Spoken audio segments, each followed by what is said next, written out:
Ako ang Kuya E. Magandang araw po sa inyong lahat at muli po welcome po dito sa inyong paboritong programa. Kada makakakita ko ng ganito, natatawa talaga ako. Anyways, Dear Kuya E, ilambitin mo po ako sa pangalang Julius. Bata pa lang ako, may pusong babae na ako, Kuya E. Dahil sa batid ko ang pagkakagusto ko sa kapwa ko lalaki at tulad nga ng mga naririnig ko, nai-enjoy ko ang makakita ng kahubdan ng tulad kong lalaki. Ang una kong karanasan, Kuya E, ay ang aking tiyodindo. Mabait si tiyodindo, Kuya E, na kapatid ng aking ina. Bata pa lang ako, minsan inaangkas niya ako sa kanyang tricycle. Wala akong kaalam-alam sa kamunduhan hanggang sa umedad akong 10 taong gulang. Nagta-tricycle pa rin si tiyodindo pero syempre hindi na para pasakayin pa ako sa kanyang harapan. Malaki na ako, malaking bulas at may katabaan.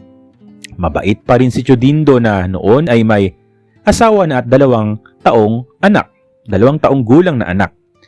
Dahil nga sa mga taong lumipas, Kuya E, ay ako ang tinuring na anak ni tiyodindo. Close na close kami pero hindi ko makakalimutan ng unang beses kong makita ang pangangatawan at ang paps ni tiyodindo nang maligo ito sa may banyo sa aming labasan. Alam nyo naman sa probinsya, pawang nakahiwalay ang mga palikuran na paliguan na rin. Napatingin ako at tila naglaway sa alagang paps ni tiyodindo. May kahabaan iyon na medyo mamula-mula. Kanina ka pa ba dyan? Wika sa akin ni tiyodindo. Sabi ko bago lang po. Maliligo ka rin ba? Tanong sa akin ni tiyodindo na sinabi ko na lang ay opo. Dala-dala ko noon ang balde na sinalo ko sa isang malapit na bukal sa amin. Malinis iyon at doon halos sumasalok ang aming mga kababaryo. Sinabi sa akin ni tiyodindo, Kuya E, na pumasok na raw ako. Dahil sa close naman kami ay pumasok na nga ako, Kuya E. Habang nakatingin pa rin sa kanyang paps. Ewan ko nga ba, Kuya E, kung bakit nga sa pagkakatingin ko at alukin ako ni tiyodindo na kung gusto ko raw bang hawakan ng kanyang paps ay napao ako. Nanginginig ako na hinaplos yon, Kuya E, na tipong natutuwa pa ako sa paglalaro. Pansamantalang tumigil si tiyodindo at tinanong, may tao ba sa aming bahay? Sabi ko, ako lang po. Tapos sinabi niya ayusin ko raw ang pagkakasarado ng pinto. Sinunod ko naman, Kuya E, ang bili ni tiyodindo at nang bumalik ako, nakaupo siya doon sa isang bangkuan na panlaba. Tipo bang hinihintay ako ng kanyang paps na naguhumindig at hawak-hawak niya. Sabi niya sa akin ay lantakan ko raw. Sabi ko hindi ako marunong at sabi naman ni tiyodindo, lantakan lang daw na parang pang ice candy. Ewan ko nga ba at bakit nga ba tila madali lang talagang mauto ang isang bata. Ganun nga ang ginawa ko. Na-enjoy ko yun, Kuya E, bagaman ako'y nabibilaukan. Hanggang sa tiyodindo ay nilaro iyon at binalik-balik sa aking bibig. Sa pag-enjoy ko ay hindi ko batid ang pagsabog ng bulkan na halos makain ko na nga ng mainit-init na bahagi ng katas. At mula noon, Kuya E, kapag may pagkakataon, nangyayari yun o ano naman kaya ay kapag nagtatricycle siya. Sinasama ko sa isang tagong lugar doon, pinapatikim sa akin ng alagang paps. Tila ba nakasanayan ko na yun na bawat araw na magkasama kami o kami lang dalawa, basta ilabas niya yon sa shorts niya, automatic lantak agad. Tawa ko sa automatic lantak ha. Kuya E, nakasanayan ko yung gawin kay tiyodindo. Mula 10 years old ako hanggang umabot ako ng 16 years old. Natigil dahil sa ng ibang bansa at si tiyodindo. Nalungkot ako. Kahit papaano dahil sa sobrang close naming dalawa na walang alam ang iba na naitago namin yon. Nang makabalik si tiyodindo, Kuya E, 18 years old na po ako. Parang nahiya ako nang makita ko siya.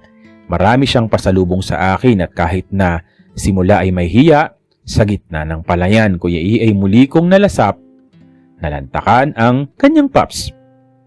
Ewan ko nga ba pero para akong sanggol na nangungulila sa ina at sa gatas na ibinibigay ni tiyodindo. Parang hindi nagbago ang samahan namin sa kabila ng kanyang pagiging pamilyadong tao, Basta mayroong pagkakataon ay tuloy at tuloy pa rin. Sinulit ang bakasyon, Kuya E, para akong kaagaw ng kanyang misis. Hanggang sa makaalis muli ito at another 2 years ng pangibang bansa. Nakagraduate ako ng kolehiyo at nakapasok sa isang kilalang mall. At nang mas mamulat ako sa aking pagkatao, marami akong na-meet at nalantakan bilang sa mall ako nagtatrabaho na siyang magiging kapalit ng pagkawala ni Chudindo. Ewan ko nga ba pero hindi ko naranasan na makipagrelasyon kasi sakit ng ulo lang yun. At tuwing bumabalik po si Chudindo dahil hindi naman niya sa akin pinagdadamot ang kanyang paps hanggang sa lumipas pa ang mga taon na maghiwalay sila ng kanyang asawa. 2 sa anak niya ang naiwan sa kanya at sa babae naman ay 2 din. Malalaki na ang anak nila at may isip. Hindi na po nag-asawa si Chudindo dahil sabi niya sa akin ay sapat na raw ako sa kanya at magpo-focus na lang siya sa kanyang mga anak. Pero Kuya E, siguro nga mapagbiro din talaga ang tadhana dahil nga sa ang kanyang binatilyong anak, si Bullet ay tila nagmana rin sa akin. Kung okay po sa inyo at hindi nyo ako husgahan, pwede ko pong itong ibahagi sa susunod po. Salamat po, Julius. Well, masanay ka na sa mga bashers kung ano yung mga ikikwento mo dito kasi may mga kung basher ka talaga eh. So kung supporter ka talaga. Pero syempre sa mga ganitong mga mga story, so naiintindihan, kumbaga intindihin mo na lang din na baka may mga hindi talaga rin na bukas, pero syempre sana ingat-ingat pa rin tayo sa mga binibitawang salita natin kapag nagko-komento tayo, no? Anyways, ikwento mo lang to, Julius, at maraming salamat sa iyo.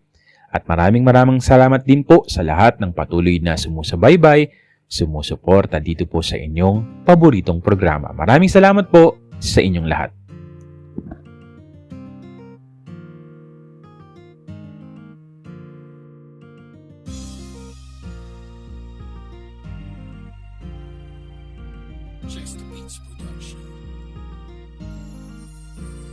Sama-sama tayo sa pakikinig ng bawat kwento. Iba't ibang mukha at uri ng tao. Maging sino ka pa ay welcome ka dito. Maging inspirasyon sa kahit na sino. Masaya man o malungkot, nakakatawa. Sa tabi ang bawat bukod, di ka nag-iisa. Kaya tutok lang kayo sa bawat kwento na tatago sa inyong puso. Wala nang iba pa, ito lang yan sa paborito nyong programa na palagi nyong makakasama. Ako ang Kuya E nyo na pwedeng maging tito o papa. Lahat kayo'y makakasama, sintihan ng buhay. Iiyak mo kung ika'y nalulungkot, libangin sarili mo kung ikaw ay nababagot. Kung ikaw ay masaya, palagi lang tumawa ka.